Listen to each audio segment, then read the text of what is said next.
Okay guys, welcome back to the channel. So today we're reviewing a really nice looking set of wedges from a company we dabbled in their irons probably a month ago, something like that. Feels like that, yep. Yep. So Proto Concept. We liked the irons a lot. They had 3 different models. They were all at the same lofts, kind of different forgivenesses, and these would be the matching forged wedges to that set. Player's wedge. A little bit more of a player's wedge from what they're saying on their website. You can kind of see it from the shape. It's not exactly got a cavity back or anything like that. Kind of very slim design. Yep. But it kind of seems like the forging is a little bit of the main story, like a very soft forged iron.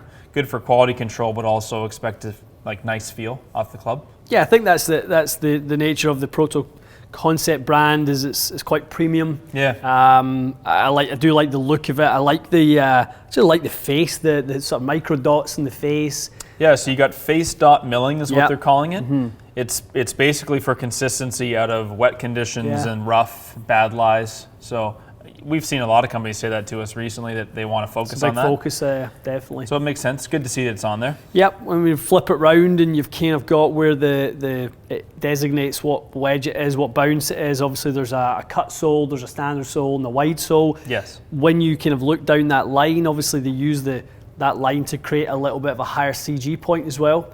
Right. So moving that CG a little bit higher and being able to manipulate that depending on whether you're hitting a gap sand or lob wedge, looks quite nice.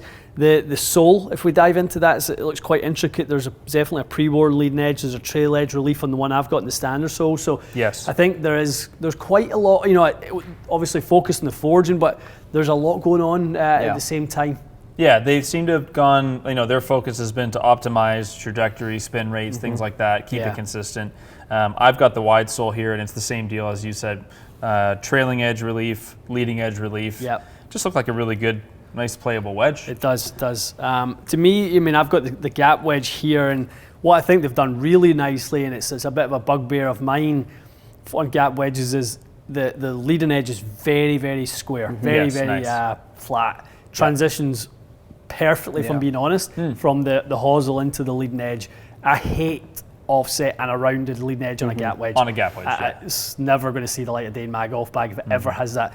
This guy could easily fit into the gap wedge conversation.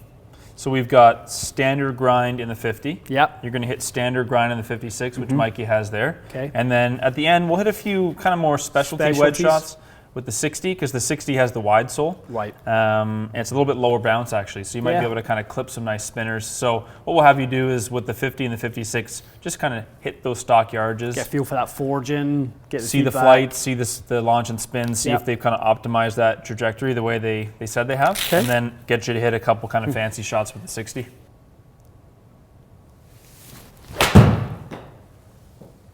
Not a bad strike, but maybe a 7 out of 10. Okay. So really good strike, obviously. Plenty of spin on that, like 9,000 spin. This is a little deceiving at times. You might actually want the strike a bit lower than this for I would say so. A lower launch. So it launched a little bit higher than you probably wanted. And that's a nice catch, Matty, because in the bay, if we saw that, we'd probably think the person actually hit that a little heavy, and I did. Which you did, just slightly. So that strike being, up in that part of the head, you're really probably thinking that, like you said, 2 grooves, maybe lower than that would be ideal. So. And we'll see that, and we'll see how the launch will probably come down appropriately from there. Sounded much better. Yeah. Probably similar yardage to the first one. I felt like it was heely matty. Okay. But so, obviously this is a little bit more heel side than you want. But what we talked about, we always know this is a bit of an exaggeration, but lower in the face, the 28-degree launch is probably more like what you'd actually want. Yep. And a little bit more spin on that, which is nice. But keeping the carry consistent, that's nice to see that a bit of a high strike, not quite what you wanted, flew 115. Yeah. A little bit of a low strike in the heel, not quite what you wanted, flew 115. So that's good consistency. That's good. Yeah, you're right. A similar strike position to the last one. Okay. Sounded very solid. Yeah, that was better. I think we found the sweet spot there. Yeah. A little bit more yardage, which makes sense. Yeah, really nice. It missed strike unfortunately, Foresight did, but you could hear it. Yeah, that was much more than the meat. And that kept the launch under 30, which is what we wanted. Kept that spin up at 9,500, which is great. And so I think you actually got Yeah, that was your highest ball speed one. Yeah. 96. So obviously your most solid strike, a little bit more yardage, and good launch and spin. I will say that was the best strike by far. First one I could tell was a hair heavy, and then the next two were Healy. Yeah. That standard deviation 165 on 4 shots that I could tell they were moving quite a bit all over the face. Very tight. Is unbelievable. It shouldn't be 165 for 3-4 different strikes Yeah. on the face. And launch angle too, to be honest. You were 29 or 30 every single time. Yeah.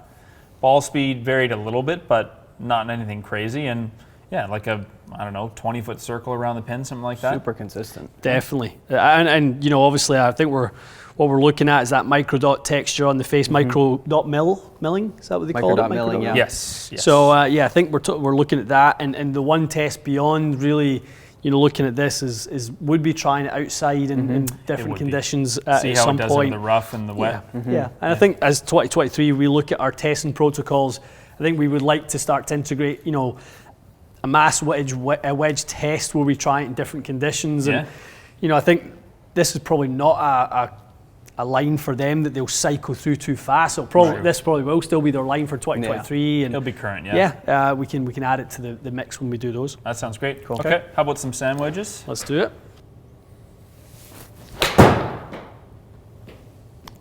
A nice contact, boys, but I mean, our face was a hair open. Yeah, no, it's a good shot though. Tons of spin. Tons of spin, yeah. Tons of spin. So we're up over 10,000 with the 56, which is why you spun it back. Okay. That was much more my preferred strike. Yeah. Good swing there. Nice flight to it.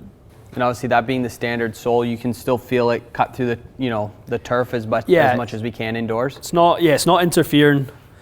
No, I mean this is as standard as it comes, isn't it? Just for those who are familiar, very much a Titleist S grind on the trail edge with a little bit of lead edge relief. So I like that versatility and I have that, you know, built onto my wedge grinds on my Vokies. So if you do play it handle forward, you know, it doesn't just tilt that leading edge into the ground. Something interesting about those first two is flighting them at 80 feet. Yeah. So they kind of talked about that on the website is, you know, the better players' preferred trajectory being a little bit lower. Yeah. I think into the sand wedge, it seems like that technology, like you were talking about, the CG placement is working because an 80-foot high sand wedge is good. Keep it out of the wind, better control. Yeah, flighting those down. Flighting it down, but with tons of spin. It's not like you're flighting it down by just de-lofting it. You know, it stopped on a dime, didn't it? It's coming in nice. Yeah, that's great to see. Sounded really good. Yeah, crispy. Best so far. Yeah. Easily. Yeah, so that's your best strike, dead center. And again, I think this is the real sweet spot. You don't want to be striking it on the red line. That's where we want it. Yeah, so that's dead on the carry. And I would imagine you are probably around the same. It's good to see. 3 swings, 80 feet, all 3 of them. They feel solid too, like nice and soft. That one I really enjoyed. That last one sounded great. That sounded really good. I know every time we're on here, in here, the 3 of us, it sounds great. How does it feel? And people are like, what are these people talking about? But tell. When we're testing stuff, sound and feel, they almost go 2 and 2. We spent some time with Cobra last week, and they shared some really interesting metrics that their player testing, and for them, feel was the #1 ranked source of feedback from their clients when they tested product. That's right.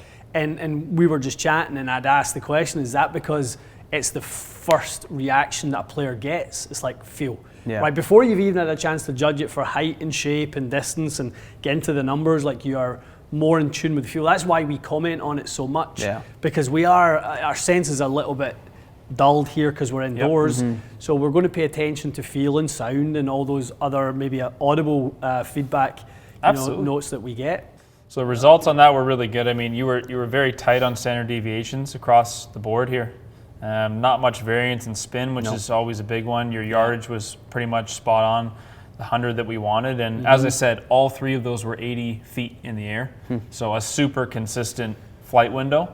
Yeah. I think that 56 performed great. If you were outside and you hit 3 shots, handed a new wedge and you hit 3 shots and you saw it just fly out there in exactly the same thing 3 times in a row, you'd be like, okay, this is exactly what I want. It would catch your attention. It would. No doubt about it. Definitely would. No, that was lovely. So why don't we put you in the 60 with the wide sole. I'm going to give you maybe 2 yardages. Okay. And we'll hit a couple partial wedges.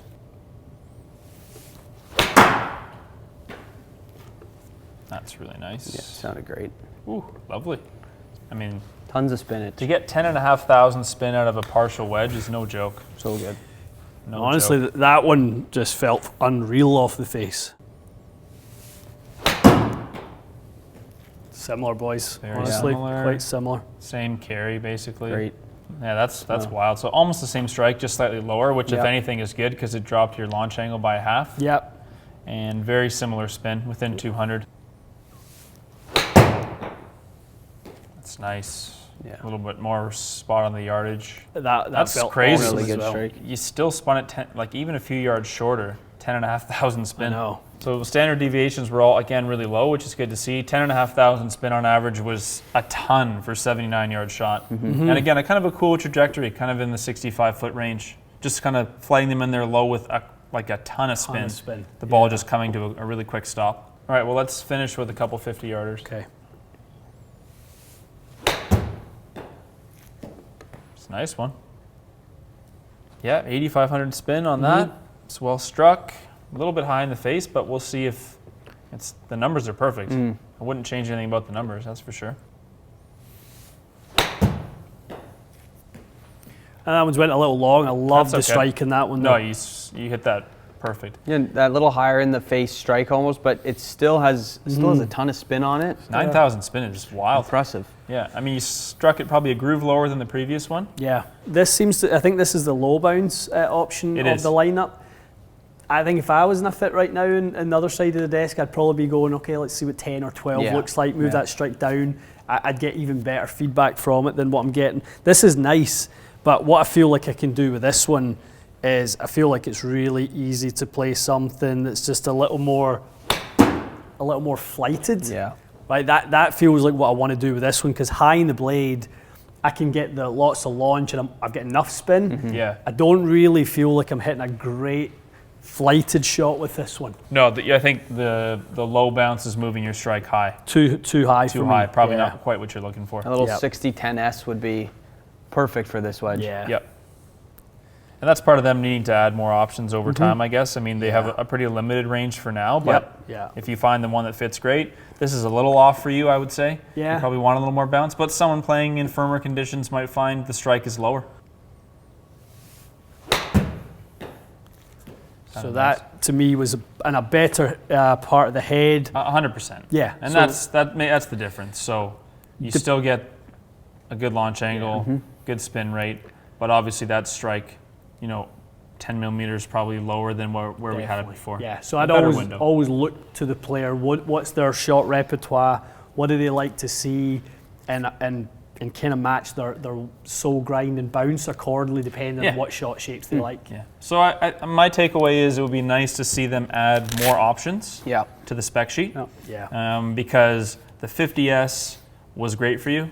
56S was really, really great for you. Yeah. This one, not so much. I think you like the soul, but you kind of need a 60-10, and they don't offer it. So that's really the only criticism I would have is hopefully they will do well with these wedges. They will, yeah. And they'll kind of beef up the options a little bit over time. I would think so. We've got a customer that got a set of these wedges. He didn't even get fit for them. He's like, I just want a set. That's right. And he's played a few rounds with them, and he absolutely loves them. And he's used Muras, he's used custom Clevelands, custom Vokies. He's been to TPI, done the Vokie experience. And he absolutely loves them. I mean, they look great. To me, coming from artisans, very little offset, long hosels, that's what they look like to me, which is nice. But like you said, if they add a couple 60 options, I think they've got themselves a winner. I think they can expand the offerings here, and they've got a winner. I think they have the nucleus of it. I think they've got the right sort of ingredients. They just need to widen the options. Agreed. Yeah. Last piece, was that feel as soft as kind of you? Not soft, no. I wouldn't call it, Okay, so not soft, overly soft. But it felt really solid. Good. I would say, like, every time I hit one, I just went, that's exactly it. Nice that feedback immediately, I knew exactly what I had done. Which is good. You don't want them to be overly soft. If you play a soft golf ball, it's going to feel mushy. You may not be able to detect the strike. So they're well balanced. Yeah. Good. All right, guys. Well, I think you can tell that we're pretty impressed with these overall. There's really nothing negative to say about them other than I'd like to see them make more. Yeah. Make more wedges. It's a compliment, isn't it? It's a compliment, yeah. Make more. By no means is that our criticism. That's us saying that, we love them. We really want more people to have access to them, and the only way to do that, and Vokey have led the way with the breadth of options that they've got. The more options, the more fitting tools you're putting in our hands. 100%. All right. So guys, those are the Proto Forged Wedges. Let us know if you have any questions. Let us know if you've had them in your hands and you've done a little testing yourself. Always great to hear from you. And thanks for watching, and we'll see you again soon.